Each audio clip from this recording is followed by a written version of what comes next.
नमस्कार फ्रेंड्स, मेरे सब सुनने वालों को तहे दिल से आप सबका बहुत बहुत आभार।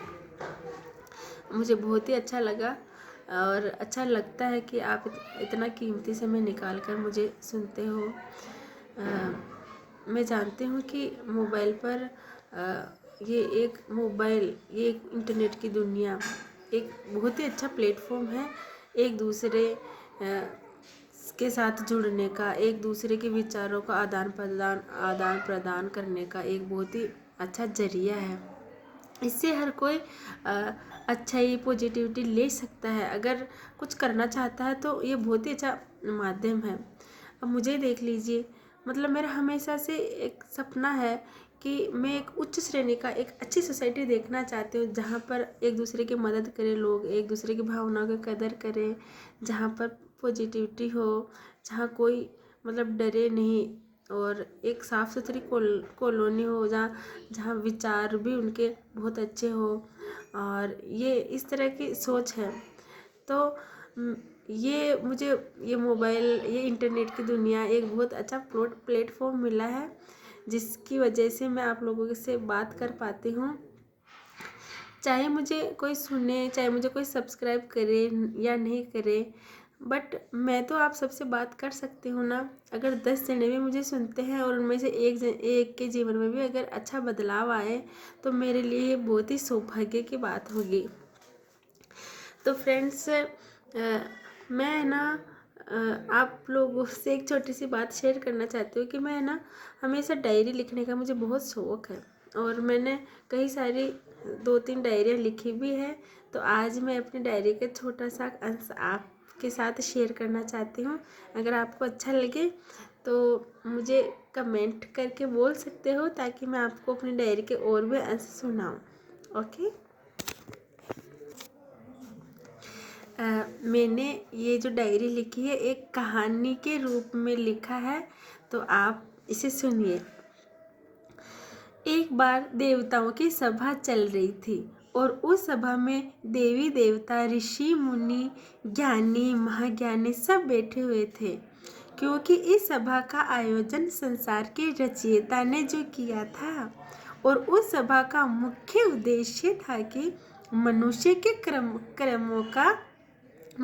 कर्मों का हिसाब किताब देखना, और फिर उस मनुष्य के कर्मों के अनुसार उसे फल प्राप्त करना, उस मनुष्य को उनके कर्मों के अनुसार फल देना। क्योंकि मृत्यु लोक में मनुष्य से बढ़कर चालाक प्राणी कोई दूजा नहीं है। उसका बस चले तो वो तो देवताओं को भी चकमा दे दे। लेकिन संसार के रचयिता ऐसा कैसे होने दे? इसीलिए तो ये सभा आयोजित की गई है।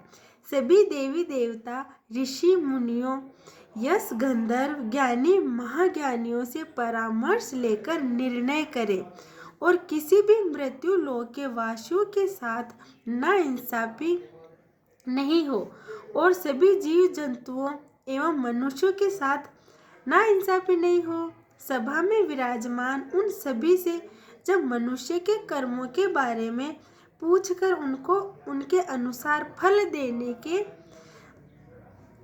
लिए जब उनसे कहा गया, तो सभा में विराजमान सभी एक दूसरे का मुंह ताकने लगे। सभा में पसरे मौन को देखकर संसार के रचयिता को भली भांति समझ आ रहा था कि सभा में विराजमान देवी देवता, गंधर्व, ऋषि मुनि, नहीं समझ में आ रहा इन सबके कि किसके क्या गुण दोष बताए, और उनको उन्हीं के अनुसार फल प्रदान करे। और नाइंसाफी देवी देवता किसी के साथ कर नहीं सकते। फिर क्या, संसार के रचयिता ने उन्हें कुछ समय की मोहलत दी, और कहा कि आप लोग अगर सही गुण दोष का पता लगाना चाहते हो, तो मनुष्य के बीच में जाओ और फिर पता लगाओ। फिर क्या, देवी देवता, ऋषि मुनि मृत्युलोक में आए, और मृत्युलोक में आए मनुष्यों के रूप में। मनुष्य के गुण दोष का पता लगाने, और मृत्युलोक में आकर जो उन्होंने मनुष्यों का हाल देखा, उससे तो उनका हाल बेहाल हो गया। जो मनुष्य देखने में तो बिल्कुल मनुष्य था, वो आत्मा से वैसी जानवर था। और अंततः वो देवगण मनुष्यों के साथ रह रहकर उनके कर्मों का लेखा जोखा संसार के रचयिता के पास, उनका सबका लेखा जोखा लेकर संसार के रचयिता के पास पहुँचे और उनको कहा कि हे प्रभु, जिस प्रकार एक बालक बालक के साथ रहना पसंद करता है, युवा युवा के साथ रहना पसंद करता है, वृद्ध वृद्ध के साथ रहना पसंद करता है और जानवर जानवर के साथ रहना पसंद करता है ना, ठीक वैसे ही प्रभु ये जो मनुष्य हैं, देखने में तो केवल मनुष्य हैं, अंदर से ये कुछ और ही है। तभी तो प्रभु ये शराब के नशे में अपने मित्रों के साथ रहता है। बहुत ज़्यादा शराब पीने वाले लोग नाली में पड़े हुए रहते हैं ना, कीड़े मकोड़ों के साथ।